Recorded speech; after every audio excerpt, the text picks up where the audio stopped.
Ladies and gentlemen, thank you very much for joining us this edition of Leak Project. I'm your host, Rex Bear, and we have Matthew LaCroix with us today. Now, Matt sent out a book just recently. I've got an autographed copy finally after I read the digital download, The Illusion of Us. It's a great book. I really enjoyed it. It's a pretty quick read, and what I like about it is the way it breaks down the different frequencies and how they go into colors, etc. It's like the yin-yang battle. What we're going to get into today is kind of a we're going to go deeper than we did before with the Eagle and the Serpent podcast. So we're going to discuss the Archons and the approach and information of the Archons somewhat of from a Emerald Tablets point of view. So Matthew's got some great slides he's going to share with us, probably about 45, 50 slides. Really excited to have you on the show here with us, Matthew. How the heck are you? Hey, Rex. It's great to be back on. Thanks so much. Absolutely. Now, before we get started, please give our audience your Facebook page and a way to contact you if they're interested in knowing more about the Illusion of Us and what I like to call the Darkons, not the Archons, the Dark Archons. But where would they find more information if they want to get in contact with you? My YouTube page, which you can find at Matthew LaCroix, spelled LACROIX. And like the presentation I'm about to give today, I like to create a lot of smaller content and the same kind of thing with a wide variety of topics, along with consciousness and ancient history and some of these deeper occult things like we're about to go into today. Fantastic. Well, if you would then, let's get started. I know you said you've got a whole bunch of information to share with us, so you can go ahead and share the screen and I'll give you an open platform here. Okay, great.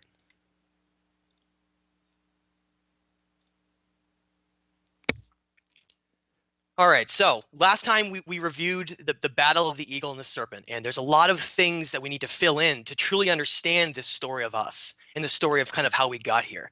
And so this show, I like to really emphasize the Archons, but to really understand the Archons, we have to first understand Atlantis. So we're gonna start there and kind of weave our way to understanding all the way up until our current point now. So this is the fall of Atlantis and the rise of the Archons. Let's begin at the very beginning. There's great mystery that still surrounds the forgotten lands of Atlantis, created by the mighty Greek god Poseidon, who is known to the Sumerians as Enki and protector of the divine serpent knowledge, which has been, smeared by the church for thousands of years. So we still have to look at what important secrets have still managed to survive some of these cataclysms of the past that led to Atlantis disappearing, and also relating back to some of these practices of dark magic that some of the information we're going to go into, it looks like even connects back to maybe even a portal to lower dimensions. It may sound like something right out of a science fiction novel, it really does, but when you look at the evidence, you start to realize that it's anything but fiction. So let's get a little background first to understand this epic history that's preceded us and the secret knowledge that's kind of been fought over for so long. According to the philosopher Plato, he mentioned this in two of his writings, the Timaeus and Critias, the subcontinent of Atlantis existed 9,000 years before him, and could be found west of the Pillars of Hercules, which we know of as the Straits of Gibraltar, separating Spain and Morocco. And here's a nice image you can see of separating the two continents there. The name Atlantic is actually derived from the word Atlas, who was actually the first son of the god Poseidon, and who is the king of Atlantis. And the mountain range in northern Morocco is actually named after him, the Atlas Mountains. So it's kind of neat to see that stuff all those remnants are kind of still remaining today. And a lot of people don't know their origins. But what made Atlantis so important that we have to understand was far more than its physical beauty, but was the conscious mindset that was contained within the people there. This was known as the serpent or dragon knowledge, which meant universal consciousness of the creator of all. Imagine an entire society, if you will, free from all of the bounds of materialism, money, and war, where their focus instead was on the acquisition of higher knowledge and connection to the world and stars around us. What life would each individual live if they could aspire to that? This information we're about to go through into our ancient past connects back to that very idea and kind of the purpose of what we could be doing and kind of how that got led astray. In 1925, there was an important discovery made in, if you look at Teotihuacan in Mexico and the Aztec Empire, you can find some important writings that were found below one of the pyramids of the sun, which were known as the Emerald Tablets.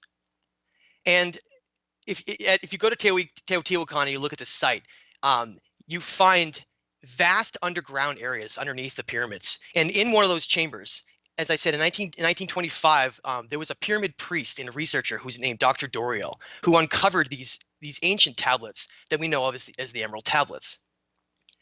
And the Emerald Tablets contain some of the most important evidence we have for both the teachings and wisdom of Atlantis, as well as connecting to the divine serpent knowledge that eventually kind of fell behind the wayside of history and almost forgotten from a lot of the dark things that happened in between. And the first thing you got to ask is, what is it doing, in Mexico? So, and those are the things that we're going to help reveal here.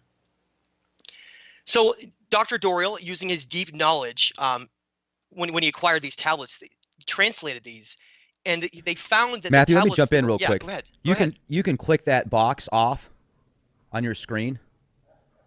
Okay. Thank you very much, Rex. You're welcome. And let me just confirm here. This image we're looking at is actually an emerald from the Emerald Tablet itself. Yes, that's right. That's right. And that's what gives them their name. And so one of the things that's very striking, besides what was actually translated off of them, is obviously the color. That's pretty cool. And they're named Emerald Tablets because they're made of this strange alchemical material that is reported indestructible. And, so in this day and age, we think of something indestructible, and it seems like complete fantasy to us until you start looking into the idea of alchemy. And if you have a message that's so important, you would have to put it on something that could last forever, because you wouldn't want to risk it being destroyed and lost. And that's kind of the beauty behind the perfection of the alchemist and the path, and along with this message, the message of the Emerald Tablets itself. So if we learn about the Emerald Tablets and the author, you find out it's Thoth of Egypt, who is a later incarnation of Hermes, these master alchemists, right? And if anyone has read the book The Alchemist, it's kind of a famous book, I highly recommend it. You become familiar with this hidden world around us that exists, these properties and elements where the idea of turning like lead into gold, and is that magic or is that alchemy? And so in a lot of ways, magic, taking out of the reference of pulling a rabbit out of a hat and connecting it back to real magic, which is about, the manipulation of matter and things around us. That's real magic, and that's what we're really going to go into now. And those represent the fundamentals of alchemy. So these ancient alchemists of our day, you may know them as wizards and sorcerers. Think Gandalf from Lord of the Rings, and you'll begin to get the idea of who these men really were. The hidden world around us of white and black magic is real, and a lot of it's been greatly lost. But you'll see that some of it has been retained in kind of in very dark ways, and it's striking to see it once you see it all around you in the symbolism that it represents. So the Emerald Tablets found in Teotihuacan in Mexico were much more than simply these artifacts of antiquity, but they represented the culmination of nearly all of that Atlantean wisdom that was then lost after. So the Emerald Tablets, what they really reveal is who we really are, kind of as light beings. If you look into it, our genetics in the photons that are at our deepest level, you find that we really are just light beings. It's not really, it doesn't just come back to a primal animal instinct. There's much more to it than that. And so these tablets kind of help us with that knowledge to understand that. And they can be truly profound when someone reads them because of the knowledge that's contained there. Okay, so the Emerald Tablets, along with other Gnostic writings like the Nag Hammadi scriptures, which Rex has read, and the Book of Enoch, they give us a rare glimpse into some of these pure forms of kind of pre-religion and what it used to be. And this can give us an idea of what these writings were and what they really contained and why that was so important. Think of them as guides to our highest state, these ancient writings. They're much more than just these ancient cuneiform tablets to say, okay, what happened during this time period. They're really about understanding kind of where we were at that time period and then what happened to us. And that's why I think they're so important. So the Emerald Tablets represent 13. There's 13 different tablets with 2 additional supplemental. And you can notice that there's a strong correlation between the serpent knowledge and also the representation of the coiled kundalini energy within us. Anybody who practices yoga meditation, you know all about what that really is, which is all about unlocking the true potential of who we are. And you can trace this back to ancient Indian religions in the subcontinent, where you get more pure forms of religion still around, like Hinduism and in the forms of Buddhism. So today, some of these symbols are still around and are still found very commonly, like in the caduceus, which is our medical symbol today. And this is, of course, the This is referencing the legacy of Thoth that was handed down. This was his symbol that was given to him from his father Enki, Poseidon, and it represents our double helix DNA. And I just think it's profound that the two serpents are wound right around that, representing our DNA and all the things that connect to this serpent knowledge. And it's on our medical industry, on all these buildings and cars driving around, and we'd ignore it like it's not there. I need to jump in real quick on that Yeah, go image. ahead. Let's go back. Let's go back to Okay, that go image. ahead. So if you look at the two serpents that coil together to create the what looks like DNA, essentially if you Yes. look at DNA under a microscope, That's that right. reminds me of the Baphomet or Baphomet statue, which is actually representation of Thoth, which Satanists have turned into this demonic Satan evil thing. When in Isn't that reality, interesting? Baphomet Yeah. is representation of both the male and feminine aspects, the alpha, the omega, the yin, the yang, the moon, the sun. It's in representation of everything. And the Satanists took it and literally turned it into a statue of Satan, which it is not. And- And it even says, if you read into the old texts about magic, that Hermes and Baphomet came from Hermes, and if Hermes is Thoth, well, there you go. Exactly. That's well said, Rex. And so these symbols and these things that connect back to this knowledge and to this Atlantean knowledge has been completely inverted by, as Rex said, the Satanism, and who we're really gonna go over, which are the Archons. But they inverted so many of these things that connect back to who we really are. So we think of them as evil, or the complete opposite of what they really represent. And so I want to read some of these I want to read something from the Emerald Tablets that connects back to the evidence of Atlantis. So a lot of people are skeptical of a lot of this stuff. There's been a lot of smearing of the Emerald Tablets, like a lot of this, like we said, the inversion of all this material, and a lot of Sitchin's material, Emerald Tablets material, even anything that connects back to Atlantis has been smeared. But you can look at some of these writings as being some of the most early records we have that were kept of these time periods. And you think of something that was created with some of the most powerful alchemical material that we know of, that is indestructible. You really think that it's all going to have, some complete fake thing that's written on it and all these things. So I really want people, and I encourage them, don't believe my words. Go in and look at the evidence yourself. Go read these words and see and see the evidence that's within them and how they can affect you on how powerful they are. And so in tablet number 4, I want to read this small little quote that Thoth gives us, and it's a really profound quote that helps us understand Atlantis. And he says, "List ye, O man, to the voice of wisdom. List to the voice of Thoth the Atlantean.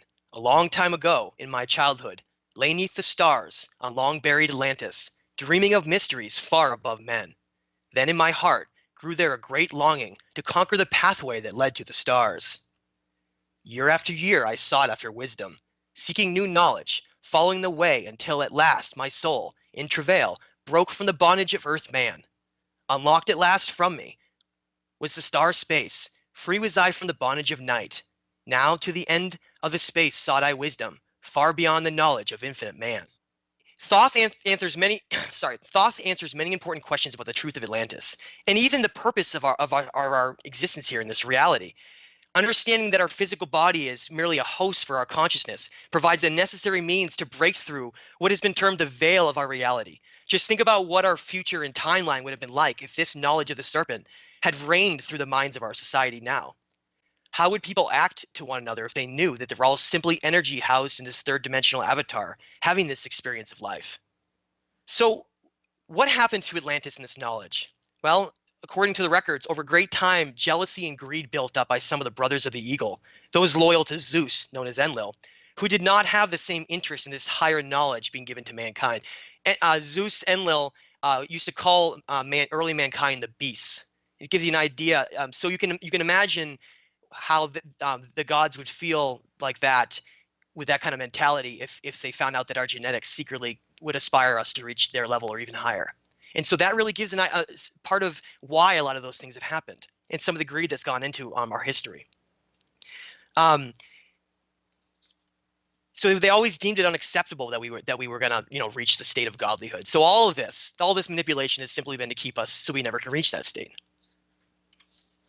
So long before Atlantis existed, Thoth tells us in the Emerald Tablets that dark magic is practiced by some of the gods and men, and is the reason for the eventual destruction of Atlantis and the loss of nearly all of the serpent knowledge. So that was the real purpose behind the creation of all these Native American cultures of the Americas, because once Atlantis was destroyed, this knowledge had to be spread out. From these ancient people from the Pueblan and Aztec to the Maya, Olmec, Tolmec, and all the way to the Inca, South America, these civilizations followed this knowledge of the serpent that came from Atlantis. So what we're going to go over and clarify is how exactly these empires became corrupted by blood sacrifice and war, which led to their eventual demise.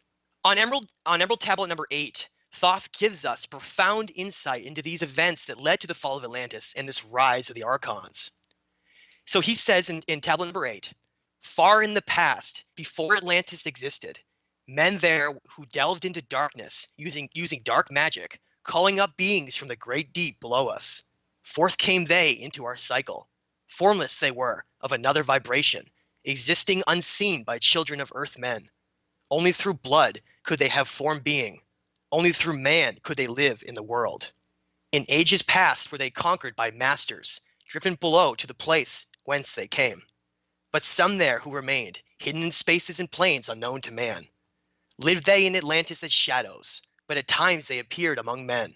When the blood was offered, for they came, When the blood was offered, for they came to dwell among men. In the form of man they among us, but only to sight were they as men, serpent-headed, where their glamour was lifted, but appearing to man as men among men. So in that tablet, we learn about the identity of these beings known as the Archons. And you learn that they're in fact this lower dimensional reptilian-like being that has a totally different vibration than humans and seems to hide in the shadows of our reality.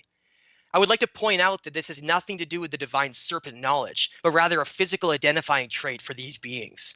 Thoth says that dark magic practiced during the time of Atlantis allowed a portal to be opened to a lower dimension, allowing these beings into our reality. The practice of dark magic would lead to the eventual fall of Atlantis and reign in a great era of darkness upon the earth and mankind for thousands of years. The time of Pisces marked the beginning of the rise of the Archons. And this image is an artifact that came out of Peru.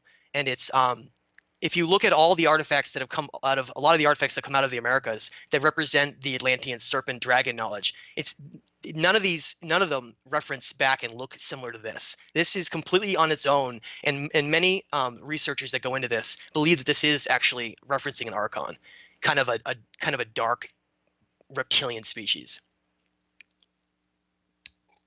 You know, I've seen that statue before, and Yeah. that thing does have just an eerie look to it. Isn't it looks scary? like a Really scary. I imagine a 9 foot tall reptilian with green scales that kind of But comes look at in its with eyes. a wardrobe. You know, yeah, it's Yeah. intense. So the hardest part of understanding our complex history, when talking about the eagle and the serpent, is separating out the Anunnaki gods of antiquity with these Archon beings. In fact, strong evidence that we can find shows that these Archons were able to infect and poison the minds of even some of these great Anunnaki gods themselves. So those minds which were ruled by ego and power are the very same ones which became susceptible to their control. How many jealous gods of the eagle became simply puppets by those who were allowed to come here through dark magic? So the very reason these Archon forces were brought into our dimension by dark magic, by these jealous gods and men, was that they sought power. And because they didn't agree with the direction that humanity was going with enlightenment and reaching a higher state. And that's kind of always been the factor we look at, right? The corrupting factor of always wanting more power and not wanting and being jealous of others. And so these Archon beings were brought here for collaboration for power by the gods, thinking they can control them. The forces of the eagle thinking they could control them as gods, when they unwillingly actually became the puppets for them, as they created their own secret agenda, many people call the New World Order. This bargain of power in exchange for your soul will always lead to darkness. The struggle of the ancient past is in many ways the same as we face today. So because of the influence of these Archons on our history, mass genocides and sheer brutality have occurred among the people. When you research many of the leaders of some of these genocides, such as Hitler, you'll actually find that he was being spoken to by voices which commanded him to do certain actions in exchange for power. Hitler called these voices mandates from God and followed them without question. How many countless human minds have succumbed to this temptation only to lead to mass deaths and war? So who are these Archon beings which have been manipulating their way through our timeline all along? Ancient Indian cultures and religions called them the parasites of the mind, which fed off of our ancient demiurges to control us.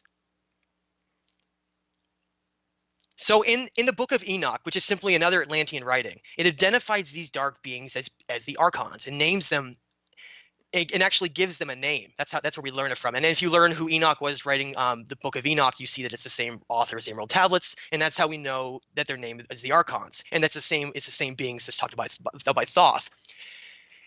So the Archons have this ability to be able to control the minds of those that they're able to manipulate, to basically use their energy. This energy spoken about within us is called the Ba energy, and you can see that in a lot of ancient cultures that go back to kind of the earliest stages. It was known as this Ba energy inside us, and it's also been called the life force, the spark, or the fire inside of us. And not every being, I want to make it very clear, not every being in the universe possesses this spark of energy. So sometimes they must seek it elsewhere. This is the reason why these archons have actually enslaved humanity to create this false reality of our identity, to poison our minds off of the truth of this Atlantean wisdom. That's the whole purpose behind if anyone thinks of the idea of what the Matrix is. So this false perception of reality that was created here, known as the Matrix, and if anybody watches that movie, just truly profound, they'll understand that a lot of it is more real than they could ever imagine. But this false perception here that we consider the Matrix, it gives us this illusion of our identity and freedoms here and what we really should be doing here. And my favorite quote to kind of help explain the state of the way we're in now and kind of how we got here, it comes from Barbara Marciniak, and she states, "The ultimate tyranny in a society is not controlled by martial law, but controlled by the psychological manipulation of consciousness through which reality is defined so that those who exist within it do not even realize that they're in prison." So this falsely created perception to reality, deemed the Matrix, was created out of altering human history, so giving us a false perception of history, a false perception of a lot of science. Think of the Darwinian theory of simple evolution and all these things, competition from ants, survival of the fittest, and kind of rewritten of religion. That's how we got to this point of where we are now. And the whole purpose of it is to control our every action and to manipulate us to basically spend our time slaving for money and basically allowing our energy to be used. And also the most brilliant idea behind that is, since our energy is all being used for all these other tasks, the truth is completely concealed because, number one, it's hidden, and also people are far too distracted to even be able to look into it. And that's how it just continues on the status of the way it does today. So that's the reason why in my book I call the illusion of us, because our reality has been manipulated to exist in almost a game-like show version of the truth to keep us completely ignorant and conformed with one another. The Archons can seem invisible to us because they can simply exist in another dimension that we can't. Our perceptions are greatly limited in this reality to our five senses and this third dimension. Recall that Thoth states that the Archons came from a lower dimension and carry a different vibration than us, allowing them to remain invisible, hence the term hiding in the shadows. So if you ever heard that term hiding in the shadows, it simply means something we can't perceive. However, despite these limitations by us, we can still track the actions of these Archons and their manipulation of our history by identifying any group or culture that has practiced blood sacrifice. And this may come in different forms than some people expect. This is the telltale mark, though, that's been left behind by any beings that have become controlled by them. So blood sacrifice can be used as a means to summon dark forces or even corrupt the minds of civilizations. When Atlantis was destroyed, Thoth traveled first to Egypt and then the Americas, where he created advanced cultures and empires that followed this Atlantean serpent wisdom, which all connected back to the sacred pyramid design in the stars. That's the reason that all these cultures worship the serpent and the knowledge of the heavens. These great civilizations were created by Thoth, such as the Aztec, Maya, and Inca, which were following this celestial worship of the sun, moon, and stars. So then, this is kind of where we left off on the last show. So what exactly happened then to these advanced cultures that were so connected to the cosmos and kind of the world around them, that led them to then practice blood sacrifice and eventually collapse and go through these great dark periods? So in many of these the Aztec and Mayan codices, the gods represented by Quetzalcoatl and Kukulkan, which are both incarnations of Thoth, they clearly state that they're both firmly against blood sacrifice and war, and you can read that in many places. So that the great God that taught all these things, that taught the knowledge of the stars and around the world around us, they're against blood sacrifice and war. So but that's the most common misperception that's going around. It was that was the same God that then corrupted them through the same principles, and it's not. And you can see that in a lot of the writings. So then who did, right? What happened to them? Well, in the Borgia Codex, which was acquired by the Vatican, I might add, after the conquest of Mexico, it describes the origins of the Aztec people, and it talks about these four divine brothers, represented as the four elements of Earth. When researching this legend, you begin to realize that these four brothers were actually simply Anunnaki gods. And what that tells us is that the civilizations of the Americas were being influenced by both sides of these rival Anunnaki families for control. So it can be clearly seen that during the many incarnations of Thoth, who created these civilizations based on this Atlantean serpent knowledge, that he traveled from the north down to the south. And if you look at the age of these civilizations, it follows that exact model. And it's not simply based on oversea land migration routes in the Bering Sea. There's a lot more to history, came from many different routes. And that's kind of what you find if you look into it. Okay. So those Wait cultures, a second. Go ahead. Matthew. Go ahead. I just saw a map, and it looked like the world was flat. Does that mean the Earth's flat? No, that's another one of these beautiful psyops that they can get people to manipulate their mind to keep them in some state of anarchy within, right? And the flat Earth is a brilliant example of that. But no, this is just an early map. I just wanted to kind of seem ancient. But no, the world is clearly not flat. Gravity proves that. Okay, so what exactly happened, right? These cultures and empires that were created by Thoth, they waited extensive periods of time, and the Thoth and these gods never returned, and they became desperate. So during this desperation, jealous beings from the Brotherhood of the Eagle, along with these powerful archonic forces who were against the other side of the family, this rivalry that was going on, they infiltrated the minds of many of the rulers and the people, and they turned them into a warring culture, and they convinced them that blood sacrifice would bring their gods back. So this desperation that's going on, you're told that plagues can be cured and droughts can be erased, and gods will come back and bring prosperity if you sacrifice people. And so why did such anarchy go on? Well, the clever idea was the more you sacrifice, the more it'll make the gods happy. That was the brilliant idea that corrupted them. So they corrupted them with blood sacrifice, and that's what led the cultures to go down this dark road of almost hating their rulers. The Aztec ruler of Moctezuma II was responsible for sacrificing and ripping the hearts out of thousands of people, some on a daily basis. If you research Moctezuma II, you'll learn that, like Hitler, he too is being spoken to by voices that commanded him to do unspeakable things to his people. There we go. By the time Cortez landed in Mexico in the year 1519, the Aztec Empire was already frustrated with their cruel leader from all this blood sacrifice and war that they had led them down, and they mistaken Cortez for being the fair-skinned god Quetzalcoatl they had been waiting for. So here comes Cortez arriving. Oh, our saviors have returned, and that's essentially how all these empires kind of let their guard down to allow this all to happen, which led to their downfall. And this same story is echoed all throughout both South America with Pizarro, with the Inca as well. It can be clearly seen. There you go. So we're going to go back to it again. So it can be clearly seen throughout history that this great struggle has been going on between this Atlantean serpent knowledge of Enki and his son Thoth, and these warring superpowers run by Enlil and kind of the Archons as the great puppet masters.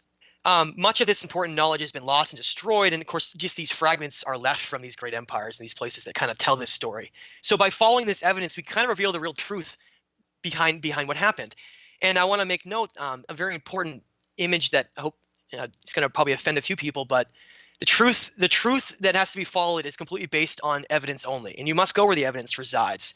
So by following any culture or religious group throughout history, by following the evidence that has practiced blood sacrifice to the gods, the truth is always revealed to show the dark archonic underbelly that actually controls them now. And anyone who thinks that the Archons are simply a remnant of the past is really truly mistaken if they simply look at our timeline and how it's been shaped now. Think of the blood of Christ and how it's been related and turned into the very religion it has now of, drinking wine in every time you go and all these things. So drink his blood and eat his flesh. Exactly. And let me jump in on that real quick if I can, because yes. I've done a couple of podcasts recently on blood rituals and different rituals that have been performed with blood for a very long time. Now, the thing about that at a metaphysical level, if you think about it, blood is life. Without blood in your body, you are not alive. And there's been people that have said as soon as you die, they can test your weight and you lose 2 ounces, or I don't remember what the exact amount is. A lot of people think that's just kind of charlatan type science, and it might be, I don't know. But the thing that is true is when the blood is out of your body, you are not alive. So that is an energy source. And Yes. I wonder sometimes with these big wars that go on, kind of like Ozzy Osbourne sang about, and he talked about Mr. Crowley in his songs. He talked about wars and mass rituals and Yes. generals Yes. gathering together like witches at black Exactly. masses. Exactly. And you've got these blood rituals, blood sacrifice, wars that go on and have been for so long. What you brought up a few minutes ago about how there was a corruption of power, and Yes. then it's just to this point of like this behemoth wicked beast that is just has this desire to feed to the point of it's going to eat itself eventually unless it can find a way to break out of that disharmony, in my opinion. And that's right, and that's what we think of when we think of the Illuminati and all the blood sacrifice we see that controls so much of Hollywood and so much of all these, these great shows that people watch, and like the Oscars and all these different award ceremonies and all these things. It's kind of amazing, isn't it? Um, so Yes, we can. Thank you, yeah, Satan. Play it backwards. I'm not kidding you. Yes, we can backwards. It's thank you, Satan. yes, Most of you probably already knew that. and it's again today. We talk about it. Is this still around today? And it is. In my book, The Illusion of Us, I go much deeper into a lot of this knowledge, and especially the things that have happened today with connecting back some of these bloodline families like Bush and some of these other ones. I'm sure which you've gone over many times before as well. But a lot of these, there's a lot of kind of sinister, dark truth behind some of our past presidents and world leaders who have attended mock blood sacrifice events at places like Bohemian Grove, which is shown right here, which is found in the redwood forest of California. And you can go. I really encourage people to go look at images and evidence on Bohemian Grove and Skull and Crossbones Society, where that stuff is right there on a tree. You see skulls and crossbones and these incredibly strange, unusual events that they host at these secret Bohemian meetings, which some presidents have actually made comments on how crazy and ludicrous they were in the past. Nixon actually gave a great quote you can listen to about Bohemian Grove. But what I really want to say about this, though, that really is to get more real about it, is that even if you read my book, you'll learn that even weapons of mass destruction, like the creation of the atomic bomb, can all trace back to these Archons and Bohemian Grove, where secret meetings actually took place here, where I'm sure you've heard of, called the Manhattan Project, where they actually held it at Bohemian Grove, where that was the final moment before the atomic bomb became real and then was dropped on Japan. It was at one of these very satanic, strange rituals. So there's a lot more questions that we really do need to be asking about our history to find the truth. So much of our past history has been coerced by these archonic forces, but great change is on the horizon right now. And just as the Mayans predicted, the dark days of Pisces, which have been ruled by these Archons and the Eagle, are finally beginning to collapse right now as this great awakening of Aquarius begins. And that's why so many things have been happening in the last couple of years. Kind of the end of an empire collapsing, throw everything you can at it, and try to do what you can of the minds of the people to coerce them and change it. But we've rejected it largely, and with great help. And so thankfully, things like World War III have not happened, and we're still continuing, and things are getting better and better every day. I think you can see that if you look around you, because they're no longer able to manipulate our actions as the duality of our reality has shifted. That's why all of a sudden we're now kind of on the positive side of this.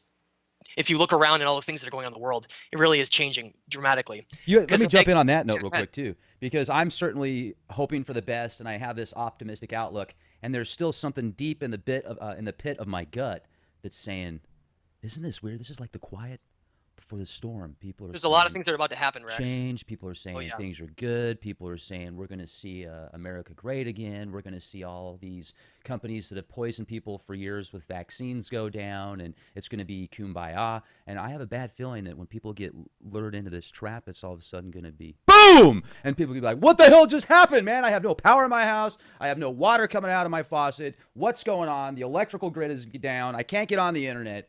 I certainly hope not, man. But I'm telling you. There's that. Well, I didn't say we're not going to go through. I think we will go through a time of great change, and we may lose power for a bit of time. But I'm not going to ever stand here and talk about doom because I think we've largely passed that point, and we can kind of I hope you're right. Sail into the sunset. But we can know that there are forces beyond us that are now in control of Aquarius that seem to be helping us guide us into a better time. Let's hope so, man. Absolutely. Yeah, and so with that negative polarity that has ruled this planet for thousands of years by these Archons and Eagle and all these kind of jealous ruling gods has now reversed as we're coming into Aquarius. As we head towards kind of our infinite future in the center of our galaxy. That's what all the ancient cultures talked about. This central point of our galaxy where the energy centers are much higher and conscious levels can just reach their highest state. And that's where kind of beings reach in a certain evolutionary point, and they can reach their highest state. So, and here we are right now. And so I see us as being as making it through that great dark period, and we're just leading out of that right now.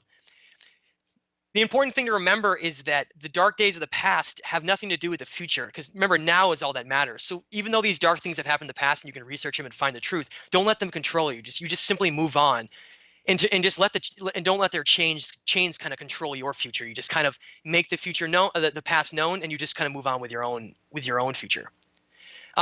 Please find much more about this with The Illusion of Us, which you can find on Amazon, and my YouTube page at Matthew LaCroix, where I go much more into a lot of these movies, and I create a lot of cool content. So please check that out. And I also want to just give a shout out to Gerald Clark, who's been a great inspiration and teacher for me, and his website is at geraldclark77.com.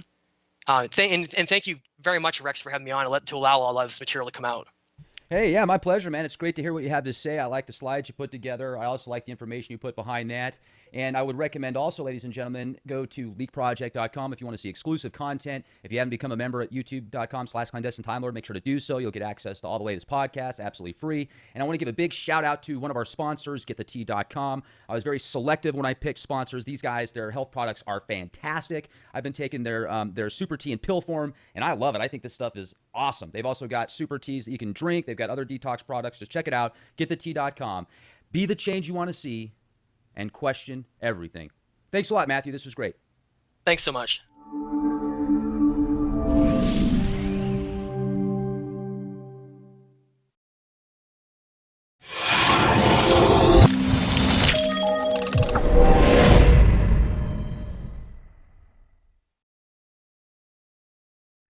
Ladies and gentlemen, thank you very much for joining us this edition of Leak Project. I'm your host, Rex Bear, and we have Matthew LaCroix with us today. Now, Matt sent out a book just recently. I've got an autographed copy finally after I read the digital download, The Illusion of Us. It's a great book. I really enjoyed it. It's a pretty quick read, and what I like about it is the way it breaks down the different frequencies and how they go into colors, etc. It's like the yin-yang battle.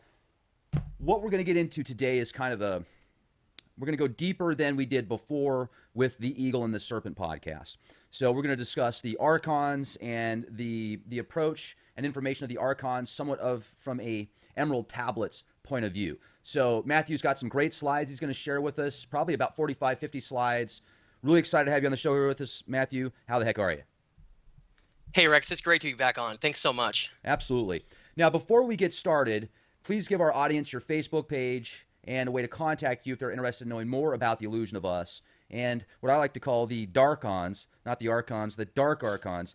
But where would they find more information if they want to get in contact with you? My YouTube page, which you can find at Matthew LaCroix, spelled LACROIX. And like the presentation I'm about to give today, I like to create a lot of smaller content and the same kind of thing with a wide variety of topics, along with consciousness and ancient history and some of these deeper occult things like we're about to go into today. Fantastic. Well, if you would then, let's get started. I know you said you've got a whole bunch of information to share with us, so you can go ahead and share the screen and I'll give you an open platform here. Okay, great.